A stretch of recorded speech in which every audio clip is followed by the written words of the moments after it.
अस्सलाम वालेकुम एवरीवन। आज की चाहन में आपका स्वागत है। Welcome to my channel. तो आज हमें गए सुबह सवेरे उठ को सीधा रैविशिंग रिट्रीट।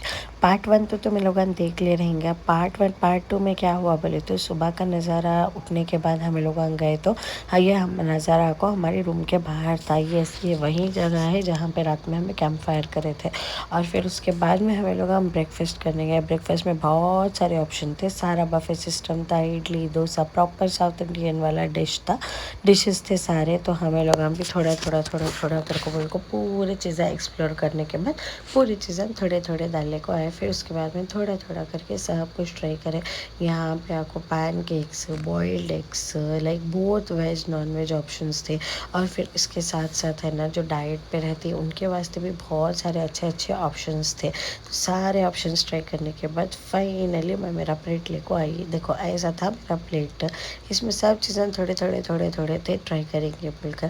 फिर यहाँ पे वेलकम ड्रिंक भी था। तो हमें लोग वेलकम ड्रिंक, मेरा फेवरेट वाटरमेलन जूस था वेलकम ड्रिंक में। और फिर इन लोगों ने थोड़े बहुत फ्रूट्स भी रखे थे तो हमें लोग ना थोड़े बहुत फ्रूट्स भी खाए यहाँ पे। फिर कॉर्न थे, फिर बहुत सारे स्प्राउट्स था, सब था। फिर उसके बाद हमें बग्गी में बैठ कर निकल गए सीधा हमारे रूम की तरफ। रूम से जगह हमें चेकआउट करना था बिकॉज हमारा चेकआउट टाइमिंग था 11 o'clock, ब्रेकफास्ट 9 to 10 था। तो हमें लोग गए थोड़ा बहुत चेकआउट करें एंड उसके बाद में हमें गए जिप लाइन करने के वास्ते। जिप लाइन एक्टिविटी, और ये रिसोर्ट में कर्नाटका का बिगेस्ट जिप लाइन है, एकदम लॉन्गेस्ट 500 मीटर्स का जिप लाइन है। तो बहुत ज़्यादा ख़तरनाक था, मैं ख़ुद भी ये ट्राई करी। फिर हमें लोग नीचे गए और फिर फिश स्पा लिए थोड़ा बहुत। फिर वापस से देख रहे थे जो जो हमारे भाई बहन थे, मेरे कज़न्स थे, उन लोग भी जिप लाइन एंजॉय कर रहे थे। तो मैं उनको थोड़ा थोड़ा करके उनको सबको कैप्चर करी, आप लोग का वीडियो में देख सकते हैं। फिर जिपलाइन करने, एक्चुअल में ये जिपलाइन का कैसा है बोले तो बहुत ही ज़्यादा दूर है एकदम से, मतलब तुम्हें जाको फिर ऊपर जाना and then you can do have to do the zipline. फिर नीचे आए तक हम, मेरे कज़न को रॉकेट इजेक्टर ट्राई करना था तो उन्होंने ऐसी हालत में लटके हुए थे। फिर फाइनली इन्हें रॉकेट इजेक्टर ट्राई भी कर लिए और फिर इनको बहुत ज़्यादा मज़ा भी आया। एंड फिर उसके बाद में ये मेरा भांजा है और फिर इनको है ना ये स्काई साइकिलिंग करना था। स्काई साइकिलिंग बच्चों का गेम था तो ये भी इन्हों लोग कर ले को थे। फिर बड़े बच्चे सब लोग इंजॉय कर रहे थे। फिर ये बुल राइड था, ये बुल राइड भी ट्राई करे। मेरे कज़न बहुत ज़्यादा शो ऑफ करे थे कि उनसे ये बुल राइड होता, आराम से मस्त ट्राई करती मुझ को, बट अनफॉर्चुनेटली नहीं हुआ। उन्होंने एक दो इसमें गिर गए तो मैं लोग ये वीडियो में देख सकती। लेकिन एक्चुअल में बोले तो फैमिली के साथ जाको एंजॉय करना ऐसी जगहों पे बहुत ज़्यादा अलग यूनिक एक्सपीरियंस रहता है और बहुत अच्छा लगता है। You must try it.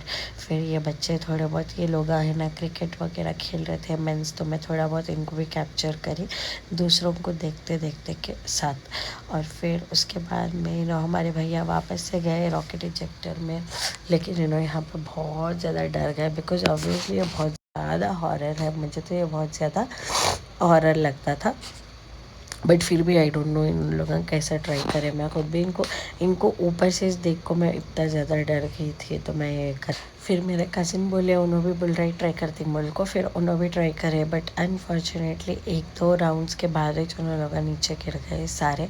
ये बुल राइड इतना आसान नहीं लगता। I don't know why I have never tried this, but मुझे बहुत अजीब लगता है गेम। फिर उसके बाद यहाँ पे 360 डिग्री साइकिलिंग था, ये कोई तभी लेडी कर रहे थे। उसके बाद में बहुत सारे एक्टिविटीज़ थे जैसे कि zip line, couple zip line, फिर है ना तुम्हारा स्काई साइकिलिंग, फिर बच्चों के वास्ते स्काई साइकिलिंग और सुपरमैन राइड भी थी जहाँ पे तुम ना उल्टा लटका को भेजती है इन लोगों का। ये देखो बच्चों की जो भी ये है जिप स्काई साइकिलिंग है, ये भी इसमें भी अच्छा लग रहा था। सारे बच्चे बहुत ज़्यादा इंजॉय कर रहे थे। इन सारे हमारी फैमिली के नहीं थे बट फिर भी मुझे मोमेंट्स अच्छे लगे तो मैं कैप्चर कर ली इन लोगों को भी। स्काई साइकिलिंग तो बहुत ही अच्छा लग रहा था। I have never tried it, इंशाल्लाह नेक्स्ट टाइम कभी गई तो मैं ज़रूर ट्राई करूँगी। और फिर ये बच्चों के लिए एक छोटा सा प्ले एरिया था जहाँ पे फिश स्पा और फिर ये वाला छोटा सा ट्रैम्पोलिन था बच्चों के वास्ते, तो इन लोग यहाँ पे एंजॉय कर रहे थे। फिर ये भैया देखो मस्त स्काई साइकिलिंग कर ले को पूरे रामनगर का नज़ारा देख ले को जा रहे। फिर हमें लोग नीचे आए, नीचे आको हमें लोग है ना ये आर्च ये सारी चीज़ें करे, ये सारे गेम्स खेले, तो फिर हम लोगों को अच्छा खासा मज़ा आया। उसके बाद देख सकते हैं तो मैंने कहा हमें शूटर गन शूट जो कर सकते हैं ये भी करे यहाँ पे। ये भी करने के बाद ये भी अच्छा लगा हम ना। तो मतलब यहाँ पे कैसा है बोले तो बच्चों के बड़ों के वास्ते सब के वास्ते कुछ ना कुछ है ही यहाँ पे। तो मतलब तुम्हें मतलब बोरिश नहीं होते इस जगह पे। हम पूरा डे आउटिंग करने के बाद भी उसके बाद में फाइनली हमें लोग ATV राइड करने के वास्ते। ATV राइड इतनी ज़बरदस्त थी, मैं अकेले ट्राई करी है, लेकिन इन लोग बच्चों के वास्ते इन खुद लेको जाते। फिर ये जिप लाइन, उसके बाद में हम लोग सारे ATV बाइक राइड कर ले को थे। ये देखो मेरे भाई है इन्हों भी सब ATV इन लोग जाकर कान के लगा दले थे। फिर उसके बाद में जाको गोल घूम ले को, फिर बाद में फाइनली इन्होंने ATV राइडिंग की कंप्लीट करे। ये राइड करने में बहुत मज़ा आता। अगर तुम्हें जा रही राविशिंग रिट्रीट तो ये सारे गेम्स तुम ना है ना पेड रहती, मतलब थोड़ा थोड़ा अमाउंट रहता, बट ये सारे गेम्स पेड रहते हैं तुम्हारे वास्ते। तो है ना थोड़ा देख कर करो। फिर हमें लोग थोड़ा ऐसा इधर उधर देखेंगे बल को गए तो स्कूल के छोटे छोटे बच्चे हैं ना टग ऑफ वार कर ले को थे। तुम्हारे सब के प्यार से है ना मेरे फॉलोवर्स मेरे सब्सक्राइबर्स है ना 46,000 हो गए हैं। ऐसे और भी मुझे लाइक करो, शेयर करो, कमेंट करो, फॉलो करो और सब्सक्राइब करो मेरे चैनल को। फिर वापस आने के बाद हम लोग रामनगर गए और फिर यहाँ पे देखे तो कुछ तभी दरगाह का उरूस हो रहा था, तो ये बहुत अच्छे से इन्होंने ना डेकोरेट कर को रखे थे, हमें बहुत प्यारा लगा था। तो मेरे और भी व्लॉग्स आने वाले हैं। इस व्लॉग को लाइक शेयर कमेंट और सब्सक्राइब करना नहीं भूलो। Thank you so much for watching.